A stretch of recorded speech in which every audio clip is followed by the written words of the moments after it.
नमस्कार, मैं हूं अतुल चौरसिया। आपका खर्चा आपकी चर्चा हफ्ता दर हफ्ता हम एक बार फिर से लेकर आए हैं न्यूज़ लॉन्ड्री का हिंदी पॉडकास्ट एनएल चर्चा।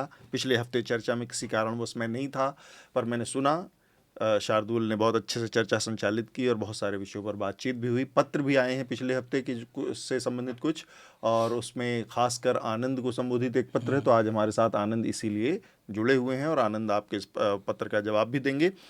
और जल्दी जल्दी हम आगे बढ़ते हैं, जो कि हमारी बहुत कुछ ज़रूरी सुर्खियां हैं वो आपको शार्दुल देंगे। उससे पहले एक दो बहुत ज़रूरी बातें मैं आपसे बस कहना चाह रहा हूँ।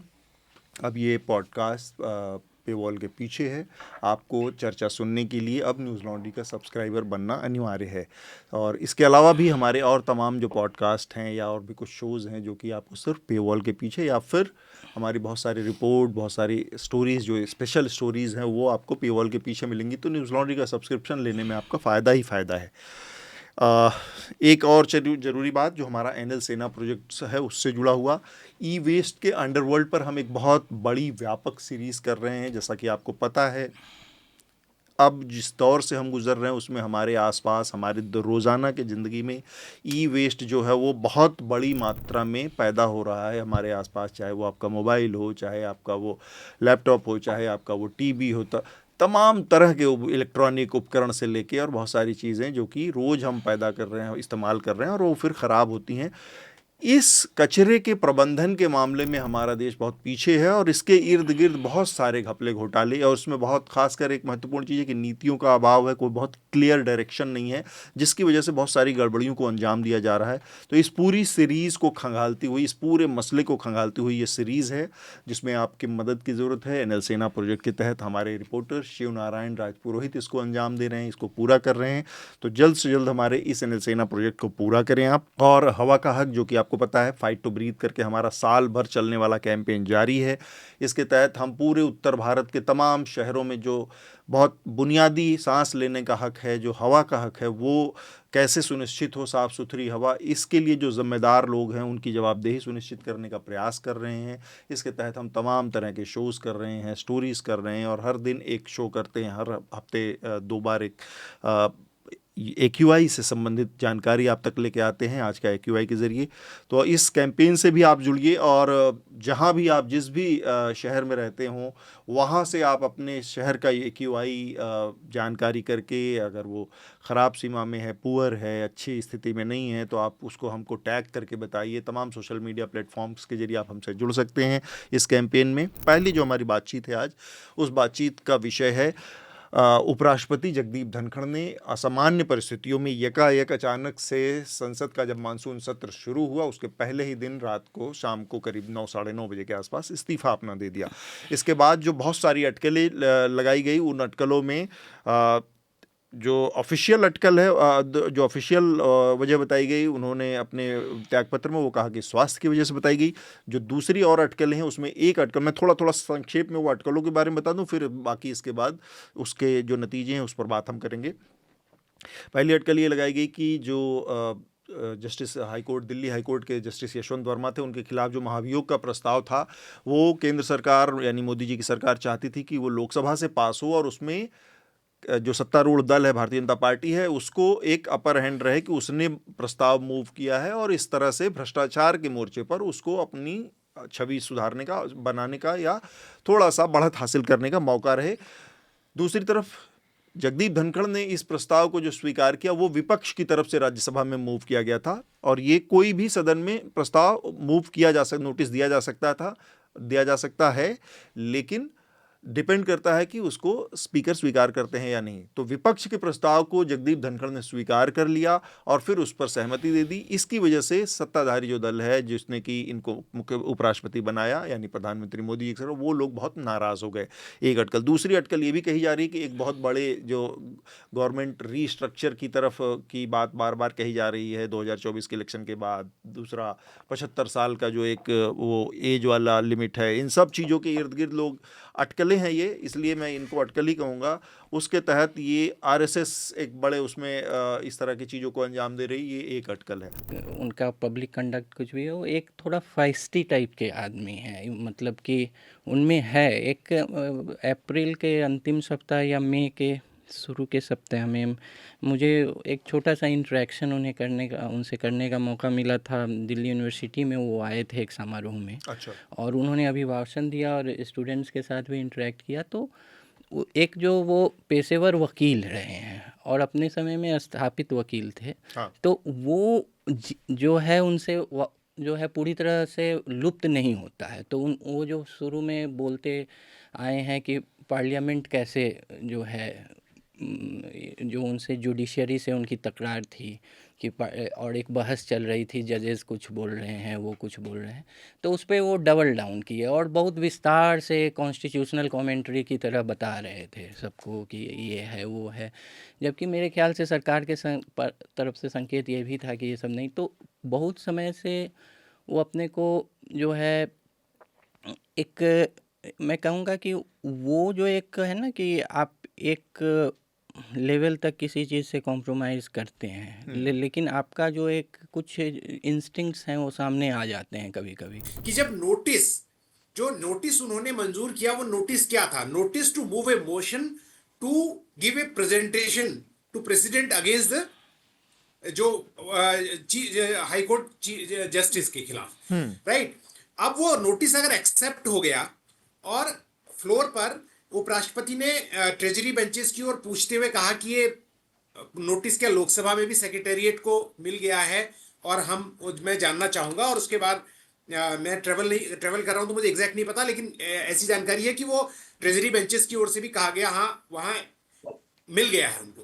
अगर नोटिस मंजूर हो गया है एक हाउस में और दोनों हाउस के सेक्रेटेरिएट को मिल गया है, तो वो नोटिस अब हाउस की प्रॉपर्टी हो गया है, राइट? उसको, और हाउस की प्रॉपर्टी जो चीज हो गई उसे विड्रॉ हाउस की कंसेंट के बिना नहीं किया जा सकता, राइट। मैं जरा समझने की कोशिश कर रहा हूं। तो उन्होंने जो डैमेज अभी सरकार के लिए किया है, जैसा कि कहा जा रहा है, तो वो डैमेज बहुत बड़ा है।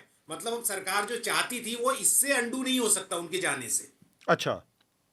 किरकिरी होगी ना, अगर वो नोटिस मंजूर हो गया है, एक जगह एक्सेप्ट हो गया है और दूसरे सेक्रेटेरिएट को मिल गया है, तो अब वो हाउस की प्रॉपर्टी है दोनों ही सदनों में। और अगर वो इस तरह से वो एकदम उससे सरकार, government can not Regal out, उससे बाहर नहीं निकल सकती है। जितना मुझे समझ आ रहा है वो अपनी ब्रीफ से आगे बढ़ गए, उनका बड़बोलापन उन्हें ले डूबा।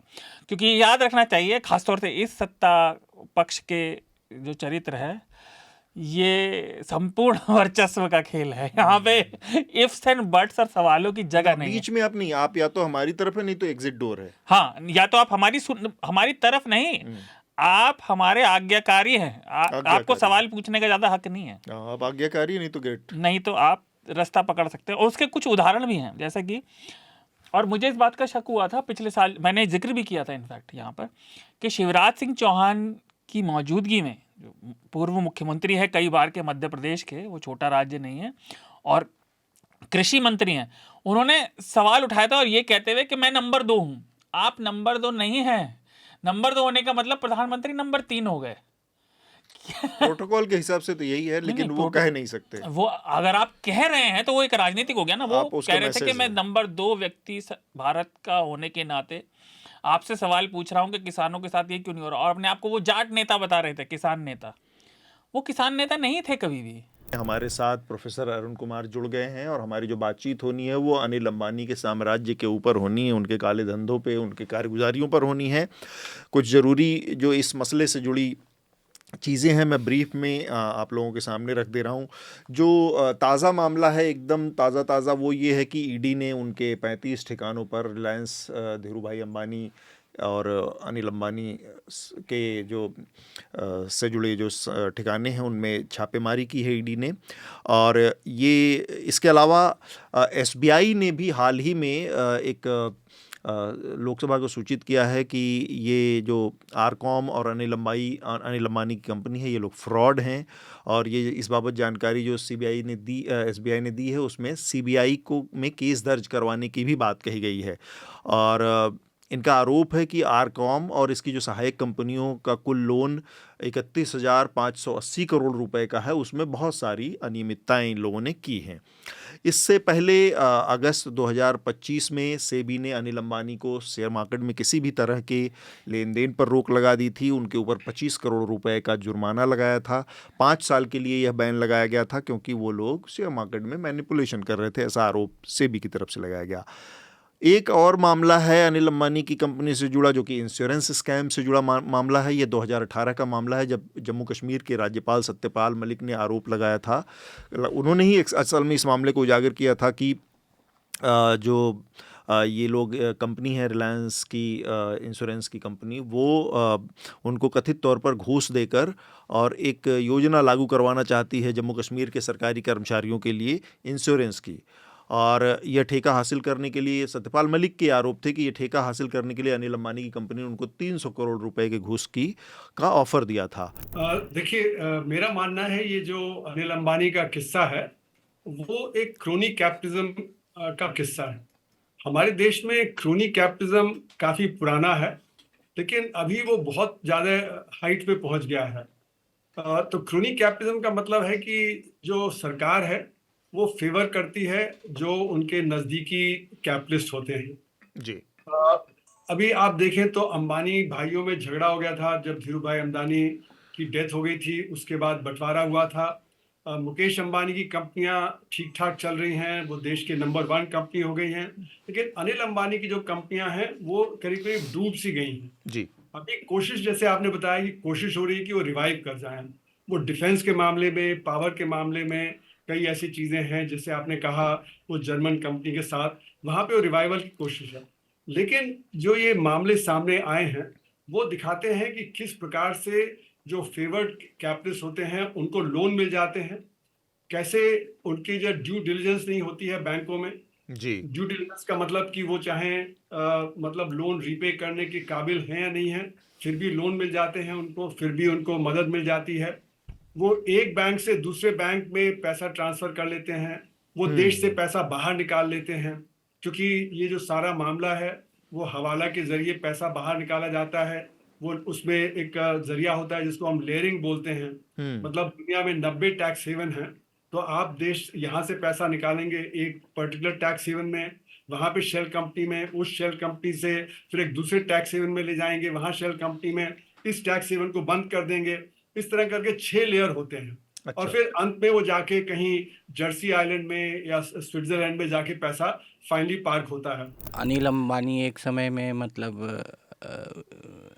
सभी सरकारों से, जैसा कि आपने बताया हुआ एक समय, तो जो सैम्पेन सोशलिस्ट अमर सिंह के साथ भी एक समय घूमते थे, फिर उसके बाद चीज वाइन ग्रुप के साथ सट गए। फिर वो तो क्रोनिज्म में तो एक लेफ्ट पर्सपेक्टिव रहा है और वो एक ज़्यादा थियोरेटिकल पर्सपेक्टिव है, और वो पूंजीवाद विरोधी भी उसमें है। लेकिन जैसे कि एक सीताराम येचुरी ने बहुत वर्ष पहले, जब ये सब जो कोल स्कैम और स्पेक्ट्रम वाला स्कैम और कई चीज़ें सामने आ रही थी, तो एक फ्रंटलाइन मैगज़ीन को एक साक्षात्कार में उन्होंने कहा था कि क्रोनी कैपिटलिज्म जो है एक टोटोलॉजी है। मतलब टोटोलॉजी है मतलब कि कैपिटलिज्म में क्रोनिज्म जो है निहित है, इसलिए क्रोनी इससे पहले लगाना अनावश्यक है। वो कैपिटलिज्म कह दो तो क्रोनिज्म उसमें निहित है।